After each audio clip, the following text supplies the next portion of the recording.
ETF index mutual funds నేర్చుకుని stock మార్కెట్లో రాణించాలనుకుంటున్నారా? వెంటనే ఈ నెంబర్కి కాల్ చేయండి. నమస్తే, వెల్కమ్ టు సుమన్ టీవీ. నేను పద్మిని. ప్రస్తుతంతో పాటు ప్రముఖ ఆధ్యాత్మికవేత్త, జ్యోతిష రత్న, వాస్తు జ్యోతిష పండితులు డాక్టర్ సూరంపూడి భానుకోటేశ్వరి గారు మనతో పాటు ఉన్నారు. మాట్లాడదాం. మేడం నమస్తే. మేడం జై శ్రీరామ్, శ్రీమాత్రే నమః, శ్రీ గురుభ్యో నమః. ముందుగా మీకు శ్రీ పరాభావనామ సంవత్సర ఉగాది శుభాకాంక్షలు మేడం. ధన్యవాదాలు పద్మిని. మీకు మరియు సుమన్ టీవీని వీక్షిస్తున్న వీక్షకులందరికీ కూడా పరాభవ నామ సంవత్సర శుభాకాంక్షలు.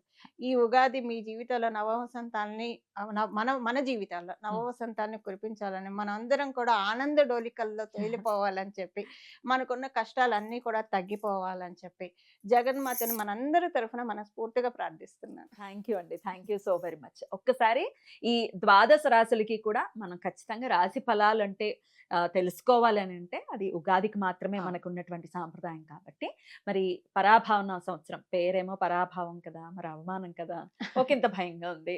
మరి అంత భయపడాల్సిన అవసరం ఉందా? ద్వాదశ రాశులకి కూడా ఎటువంటి ఫలితాలను ఇవ్వబోతోంది? గోచారం ఒక్కసారి మీ ద్వారా తెలుసుకోవాలనుకుంటున్నాను. తప్పకుండా పద్మిని. పరాభవం అనేది గోచారం మనకి ఇప్పుడు జూలై వరకు కూడా గురు భగవానుడు మిథున రాశిలో ఉంటాడు. జూలైలో మిథున రాశి నుంచి కర్కాటక రాశిలోకి వస్తారు. శనేశ్వరుడు మటుకు మీనరాశిలోనే ఉంటారు, శని మహారాజు. రాహుకేతువుల ట్రాన్సిట్ ఈ డిసెంబర్లో మారుతుంది, 2026 డిసెంబర్లో. వీళ్ళు ఏంటంటే ఊరందరిది ఒక దారి అయితే ఉలిపిట్టది ఒక దారి అన్నట్టు అనమాట. వాళ్ళు ఉండేది రిట్రోగ్రేషన్ లో ఉంటారు కాబట్టి కుంభం నుంచి మకరానికి, అలాగే సింహంలో ఉన్న కేతు భగవానుడు కర్కాటకానికి వెళ్తారు. బట్ ఇదేంటంటే ఒక మేజర్ ఇంపాక్ట్ అనేది డెఫినెట్ గా ఈ సంవత్సరము అన్ని సంవత్సరాలు వచ్చే మనకి ఉగాది ఫలితాలు ఒక ఎత్తు అయితే, డెఫినెట్ గా ఈ సంవత్సరం ఒక బ్యూటిఫుల్ థింగ్స్ అనేవి అందరి జీవితాల్లో ఉండబోతున్నాయి. అవమానం ఉంటుంది అన్ని రాశుల వాళ్ళకని కాదు, కొన్ని రాశులు అది మనం రాశి వారిగా మాట్లాడుకున్నప్పుడు ఏ రాశి వాళ్ళకు ఉంటుంది అనేది నేను స్పెసిఫిక్ గా చెప్తాను. బట్ ఇదేంటంటే ఈ గురు భగవానుడు కర్కాటక రాశిలోకి రావడం అనేదే అందరి జీవితాన్ని సువర్ణమయం. ఆయన ఏంటంటే మిడాస్ టచ్, ఆయన ఎక్కడ ఉంటే అందుకే గురుబలం గల వ్యక్తులు కూడా వాళ్ళ ఆరా ఉంటే అదేంటంటే వాళ్ళకి మిడాస్ టచ్ అయిపోతుంది అనమాట. సో అది గురుబలం, కేవలంగా గురుబలమే మిడాస్ టచ్. పట్టిందంతా బంగారం అనేది ఆయన ఇవ్వగలుగుతాడు.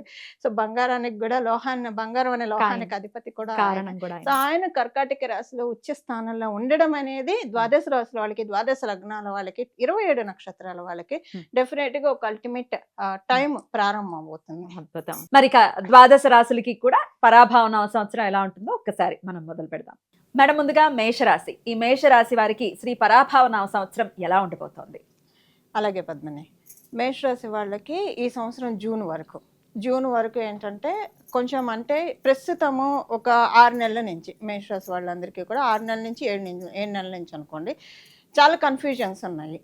ఎస్పెషల్లీ ఫైనాన్షియల్ విషయాల్లో ఒక క్లారిటీ లేక, లేదా వాళ్ళు ఏదైనా ఒక ప్లాన్ ఒక స్కెచ్ చేసుకొని వాళ్ళ ప్లాన్స్ ఎగ్జిక్యూట్ చేయాలంటే ఎగ్జిక్యూట్ చేయలేక చాలా కన్ఫ్యూజన్స్ లో ఉన్నారు. ఇప్పుడు ఈ 6 జూలై నుంచి వాటిలోంచి బయటకు వస్తారు. ప్రతి దాంట్లో పర్ఫెక్ట్ క్లారిటీ ఉంటుంది. చతుర్థ స్థానం బలోపేతం కాబోతుంది. కాకపోతే ఏంటంటే ఇక్కడ వీళ్ళకి జలతత్వ రాశి ఈ సంవత్సరం బలీయంగా ఉంది. జూలై నుంచి ఎప్పుడైతే గురు భగవానుడు కర్కాటక రాశిలో ఆయన బంగారు పాదం మోపుతాడో, మనం గురు భగవానుడు ఫలితాలు మళ్ళీ ఇంకొక వీడియోలో మాట్లాడుకోవాలి. ఎందుకంటే రాశిత్రయం ఉంది, ఆచారంలో వెళ్తాడు. సో దానికి ఒక పెద్ద వైడ్ గానే మనం మాట్లాడుకోవాలి, తప్పదు.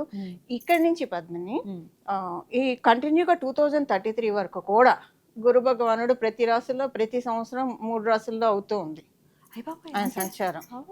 ఏంటిలా గోచారంలో మనం కలియుగం బంపర్ ఆఫర్. అందులో జీవకారకుడైన బృహస్పతి ఇలాగ వెళ్ళడము, ఇది మనకి మరి ఒక అంటే సిగ్నిఫికెన్స్ ఇప్పుడైతే బాగుంది. ఎందుకంటే కర్కాటక రాశిలో ఉన్నాడు, ఆయనకు ఉచ్చస్థానము. ఆ తర్వాత ఆయనకి సింహరాశి కూడా మంచి స్థానం. ఎందుకంటే ఆయన అగ్నితత్వాన్ని సూచిస్తాడు, జలతత్వాన్ని సూచిస్తాడు కాబట్టి రెండిట్లో ఆయన కంఫర్టబుల్ గానే ఉంటాడు. సో ఇది మంచిదే. ఇక రాబోయే సంవత్సరాలు అప్పుడు మాట్లాడుకుందాం ఒక వీడియోలో. హా. అంది ఇప్పుడు ఇప్పుడు ఇదంతా చెప్తున్నా ఎందుకు చెప్తున్నానంటే Hmm. ఈ జూలై నుంచి వీళ్ళకి క్లారిటీ వస్తుంది. ఎప్పుడైతే జలతత్వం బలంగా ఉంటుందో ఈ మేషరాశి వాళ్ళకి వీళ్ళకున్న అగ్నితత్వానికి జలతత్వ రాశి అంటేనే ఏమవుతుందంటే మనకి బ్యూటిఫుల్ థాట్ ప్రాసెస్ ఇస్తుంది.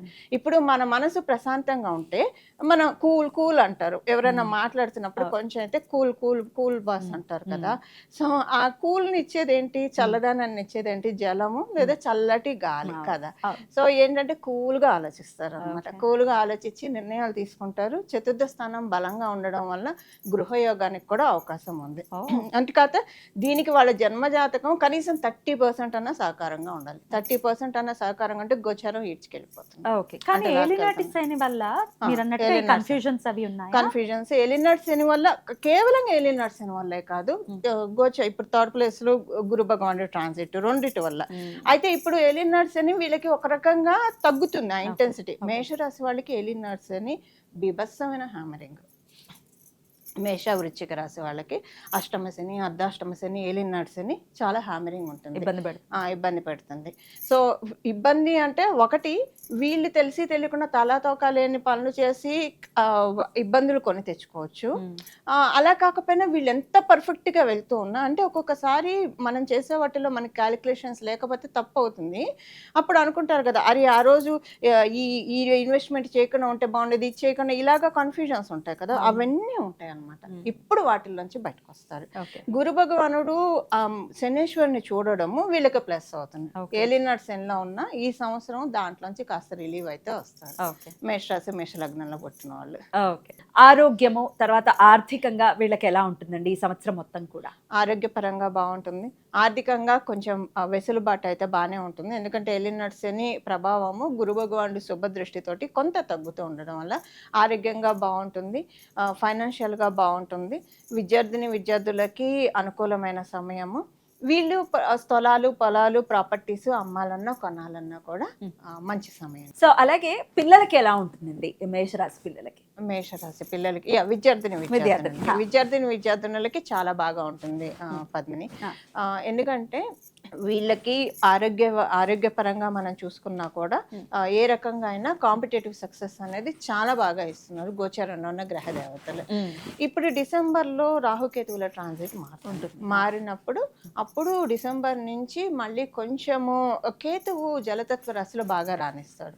ఏ జలతత్వ రాశిలో చూసుకున్నా వృశ్చిక రాశి ఆయన షేర్ చేసుకుంటాడు కాబట్టి ఆ వృశ్చిక రాశి ఆయనకి జలతత్వం ఆయన ఓన్ రాశి.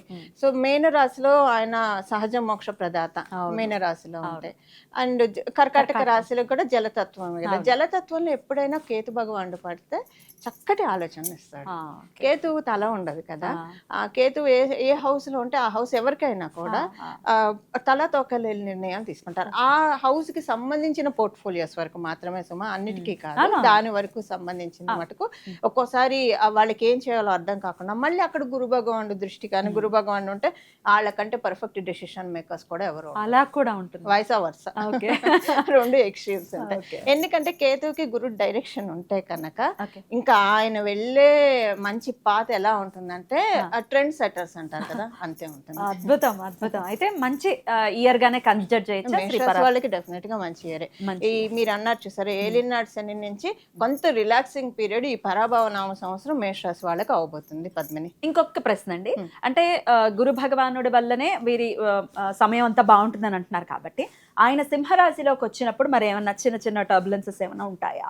అది మళ్ళీ మనం వేరే వీడియోలో మాట్లాడుకుందాం. ఇబ్బంది అయితే ఇబ్బంది ఉండదు, పంచమ స్థానం అవుతుంది కాకపోతే అతిచారంలో వస్తాడు ఆయన అప్పుడు, కానీ ఇబ్బంది ఏమి ఉండదు. సో హ్యాపీగా ఉండాల్సిన, ఎందుకంటే మేషరాశి అగ్నితత్వం, సింహరాశి అగ్నితత్వం. ఈయన చూస్తే అగ్నితత్వానికి జలతత్వానికి రెండిటికి ప్రతీక. సో రెండు ఆయన ఘటన సమర్థులు ఉంటారు, జీవకారకుడు. ఇప్పుడు ఏంటంటే జూపిటర్ తత్వము ఎక్స్పాన్షన్, వ్యాప్తి చేస్తాడు. సో ఇన్ని రాసులు ఆయన వ్యాప్తి చేస్తున్నాడు, పంచమాన్ని వ్యాప్తి చేస్తాడు, చతుర్థాన్ని వ్యాప్తి చేస్తున్నాడు, మళ్ళీ ఇటు తృతీయంలో కూడా వెళ్తాడు. చూడాలి ఈ రన్నింగ్ రేసులో చెప్దాం, మాట్లాడుకున్నాం. తప్పకుండా గురువుకి సంబంధించిన వీడియో ఖచ్చితంగా మీరు ఫాలో చేయండి, నెక్స్ట్ వీడియోస్లో అది వస్తుంది. రైట్, అయితే మరి మేషరాశి వారు ఏ పరిహారాన్ని చేయాలి అనేది ఒక్కసారి చెప్పేయండి. పరిహారం పద్మిని, ఈసారి ద్వాదశ రాశుల వాళ్ళకి, ద్వాదశ లగ్నాల వాళ్ళకి ఎప్పుడైతే శనైశ్వరుడు కుంభరాశిలో వచ్చారో అందరికి కామన్ రెమెడీ ఉంటుంది. ఇప్పుడు గురు భగవానుడు కర్కాటక రాశిలో రావడము, అవును. సో అందరికి కామన్ రెమెడీ ఉంటుంది. అందరూ గురుబలాన్ని పెంచుకోవాలి. Okay. మీ దాంట్లో గురుబలం ఉంటే ఉండొచ్చు గాక ఉమ్. మళ్ళీ పెంచుకోవడము. So Hmm. అంటే మనకి ఏమన్నా వస్తాయంటే మనం ఏం కాదని చెప్పం కదా. అవును. ఇవాళ వండుకున్నాం అంటే బియ్యం బస్తా తెచ్చిస్తా అంటే ఈ పూట వండుకున్నాం అని ఎవరని చెప్పం కదా, అవును. పెట్టుకుంటాం కదా. రేపటికి ఉంచుకుంటాం కదా. అలా ఆ. ఇది బాగా పనిచేస్తుంది. Okay. గురుమూర్తుల్ని ఆరాధించాలి. Okay. గురు రాఘవేంద్ర స్వామిని ఆరాధిస్తారా, మేడ దక్షిణామూర్తి స్వామిని ఆరాధిస్తారా, దత్తాత్రేయుని ఆరాధిస్తారా, సాయిబాబాని ఆరాధిస్తారా, ఎవరైనా సరే గురువులు మీరు ఎవరినైతే, లేదా కృష్ణం వందే జగద్గురు అంట, కృష్ణ పరమాత్మని మించిన గురువులు. సో ఇలాగ ఆరాధిస్తూ అమ్మవారు గురుమూర్తి రూపంలో ఉంటుంది. గురుమూర్తి, గురుమాత, గోమాత, గుహజన్మం అని మనకి లలిత సహస్రనామంలో ఉంటుంది. వస్తుంది కదా. సో గురుమూర్తి రూపంలో అమ్మవారు రాజశ్యామల అమ్మవారి రూపంలో, సరస్వతి అమ్మవారి రూపంలో మనకి ఉంటారు. వాళ్ళనైనా ఆరాధించవచ్చు. ఉమ్. ఎక్కువగా ప్రతిరోజు స్నానం చేసిన వెంటనే ఇమ్మీడియట్ గా ప్రతి రాశి వాళ్ళు, ప్రతి లగ్నం వాళ్ళు, 27 నక్షత్రాల వాళ్ళు ఉమ్. దేవుడికి ఎలానో పూజ చేసుకుంటాం. ఒక్క 5 నిమిషాలు మీ డేలో దక్షిణామూర్తి స్వామివారి వంక చూడడం అనేది ఒక ప్రాక్టీస్ గా పెట్టుకోవాలి. అలవాటు చేసుకోవాలి. మీ ఇప్పుడు జన్మ జాతకంలో గురుబలం లేని వాళ్ళకి ఇప్పుడు ఆ గోచారంలో అవకాశం ఇస్తుంది వాళ్ళు స్ట్రెంగ్ చేసుకోవడానికి. జూపిటర్ బలం అందరికీ కావాలి. అవసరం. జూపిటర్ బలం ఉంటే ఉమ్. ఆయన కాపాడేది మామూలుగా ఉండదు, ఒక సపోర్ట్ అనేది దొరుకుతుంది. ఇంకా ఆయనకి ఎవరు అడ్డు కూడా చెప్పలేరు. ఎంత అడ్డు చెప్పినా ఈయన కాపాడేస్తాడు అంతే. ఎందుకంటే దేవదానాలకి యుద్ధం అయినప్పుడు ఎండ్ ఆఫ్ ద డే దానవులు ఓడిపోతారు, దేవతలు గెలుస్తారు. గెలుస్తారు. సో ఈ మన లైఫ్ లో ఉన్న ఈ దేవదానవ సంగ్రామం నుంచి మనము ఒక దానవులు అంటే కష్టాలు అనుకుందాం అంతే. కాసేపు, కష్టాల నుంచి బయటపడి విజయాన్ని కైవసం చేసుకోవాలంటే దేవతా బలం కావాలి, ఓకే. గురు బలం కావాలి. ఓకే. సో దక్షిణామూర్తి స్వామివారి ఆరాధన ఎవరిదైనా ఆరాధన చేసుకోవాలి. వాస్తు పండితులు కూడా కాబట్టి మీరు ఒక ఇంట్లో ఖచ్చితంగా ఈ దిక్కున స్వామి పటం ఉండాలి అనేది ఏదైనా దిక్కుందా? అక్కడ మేము పెట్టుకొని ఖచ్చితంగా చూసే విధానాన్ని ఒక్కసారి చెప్తారా? చాలా మంచి ప్రశ్న తీసుకున్నారు. ఇప్పుడు ఈ ప్రశ్న చాలా ఆప్ట్.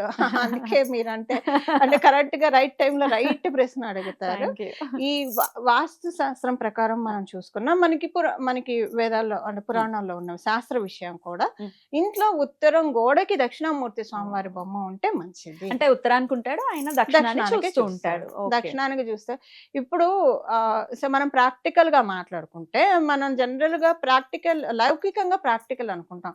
ఆత్మపరంగా ప్రాక్టికల్ గా మాట్లాడుకుంటే మనకి మళ్ళీ లైఫ్ చక్రంలో మనం పడకూడదు కదా. మనం బోల్డ్ అన్ని లోకాలు ఉన్నాయి, తపో లోకంలోకి వెళ్ళాలో లేదా ఏదో ఒక లోకంలో వెళ్ళాలి. అలా వెళ్ళాలంటే దక్షిణం వైపు వచ్చే దానికి మనం అడ్డుగోడ వేయాలి. అది మనతో కాదు, దక్షిణామూర్తి స్వామివారే. ఎప్పుడైతే మనం ఉత్తరం వైపు చూడడం అనేది మనం ఊర్ధ్వముఖంగా వెళ్ళడం, దక్షిణం వైపు చూడడం అనేది అధోముఖంగా వెళ్ళడం. సో ఈ అధోముఖం నుంచి మనల్ని తప్పించి ఊర్ధ్వముఖంలో మనల్ని అప్లిఫ్ట్ చేసేది కేవలంగా ఒక గురు భగవానుడే కదా. దీనికి కేతు బలం కూడా తోడు కావాలి. అందుకే దక్షిణామూర్తి స్వామివారిని నేను ప్రత్యేకించి అసలు మామూలుగా ఎవరికైనా ఇంట్లో ఉత్తరం గోడకుంటే మంచిది. నేను ఎందుకు చెప్తున్నానంటే ఆయన కాళ్ళ కింద అపస్మరుడు అనే రాక్షసుడు ఉంటాడు. ఆయనే మన రాహుకేతువుగా భావించి దీన్ని తొక్కేసి, అంటే నాకు మళ్ళీ లైఫ్ సైకిల్లో వాళ్ళకి ఎక్కువగా లైఫ్ సైకిల్లోకి తెచ్చేది, ఆ లైఫ్ సైకిల్లోకి రాకుండా నన్ను కాపాడు, ఈ జీవుని కాపాడు. ఎప్పుడైతే మనం జీవుడు అని అనుకుంటూ ఉంటామో ఇలానే ఉండిపోతాం. కానీ ఈ జీవాత్మ పరమాత్మే జీవాత్మ. అందుకే మనకు ఉపనిషత్తుల్లో చెప్తారు కదా, శ్వేతకేతు తత్వమసి అనే ఒక కథ ఉంది, అది చెప్తారు. సో అంటే తత్వం మనం తెలుసుకోవాలి. అది మనకిచ్చేది కేవలంగా దక్షిణామూర్తి స్వామివారు. అద్భుతం. లేదా ఏ గురు రూపమైనా పెట్టుకోవచ్చు. ఉత్తర గోడకి మాత్రం ఖచ్చితంగా దక్షిణామూర్తి పటాన్ని పెట్టుకుని ఆయన్ని అసలు ఎంత సుందరంగా ఉంటారో, అంటే ఎంత ప్రశాంత చిత్తులై ఉంటారో చిన్ముద్రతోటి.